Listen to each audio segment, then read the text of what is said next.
Hello and welcome to all you Aquarians. This is your monthly horoscope for February of 2020. For some of you, happy birthday! Happy birthday! And what does this month? What is this month all about? Well, first of all, let's talk about the good news. Venus in your third house for the whole approximately the whole month, as from the 8th of February. Venus will be in Aries, and that goes well with your Aquarian energy. Having Venus in Aquarians are people who are known, in general, to have a lot of friends, to have a lot of good connection with people. They know how people are. They can deal with people of all sorts of different backgrounds. And having now Venus in your third house of communication and your day-to-day connections that you're having is pretty good. You could make some short trips there as well with Venus in your third house. And really the communication is lovable, nice. You could think a lot about love as well. There could be starting a romance there. When you're single, for instance, there could be starting a romance on the internet, the third house with communicating. But whatever it is good for your all overall communications. You're going to receive the messages that you're going to give and receive to others are going to be more Venusian-like, more, and as it is in Aries, quite fiery and blunt as well. So you can enjoy that for sure. Lots of communication, lots of sociability there going on. And at the same time, there's something going on that is so interesting, but more behind the scenes. And that is Mars entering Capricorn on the 17th of February, connecting with the South Node. Now, there is like a traffic jam in your 12th house for quite a while. Some tough planets there, but also Saturn, your ancient ruler, and Saturn is like a cleaning up energy there in your 12th house, because it has, in ancient astrology, it has its joy, they say, Saturn in the 12th house. That has to do with putting structure there in the unconsciousness.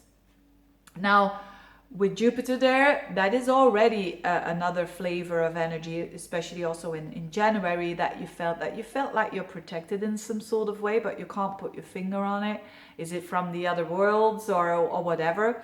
But now you're going to have Mars entering the 8th house. Normally, that is a bit restless. Having Mars in the 8th house can make people fall asleep not so easily. They're a bit restless there.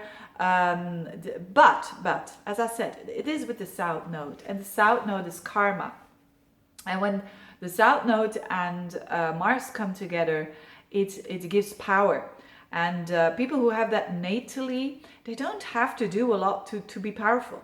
They know and formalize how they have to use a healthy Mars, which is an assertive Mars, which is healthy boundaries, not being arrogant and controlling others, but not letting other people walk all over you either. Now, having that in your 12th house, the 12th house is the house of the unconscious. It's the house of where we, the house of addictions is also the 12th house.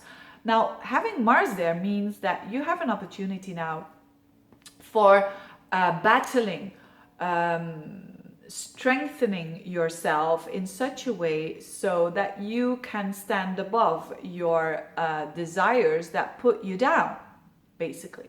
And that is a good thing, whether it is a little thing or a big thing, whether it is maybe you smoke too much, or whether it is about alcohol or drugs or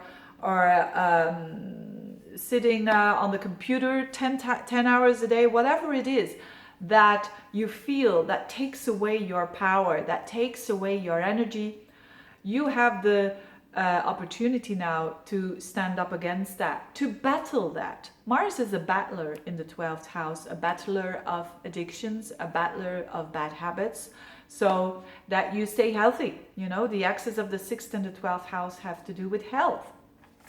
And so that is a good thing. It's a good thing to get rid of bad habits, for sure, with Mars and the South Node together there. So whatever it is, apply it and take that opportunity.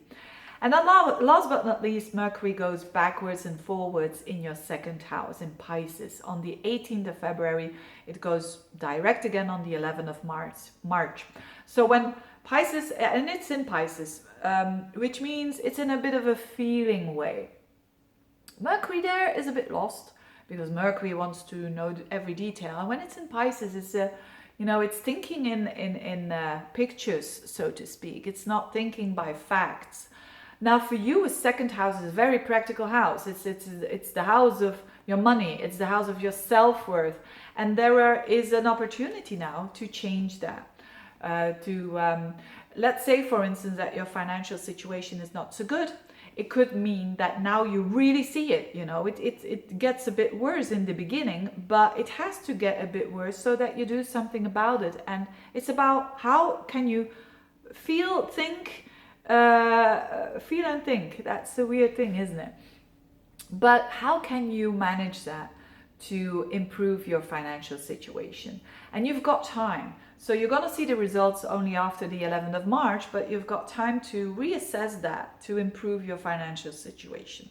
So, and it will take a bit of time, yes, and it will be a bit on a feeling way. So what do you feel could be the cause of you having problems, for instance, or not so good situation when it comes to money?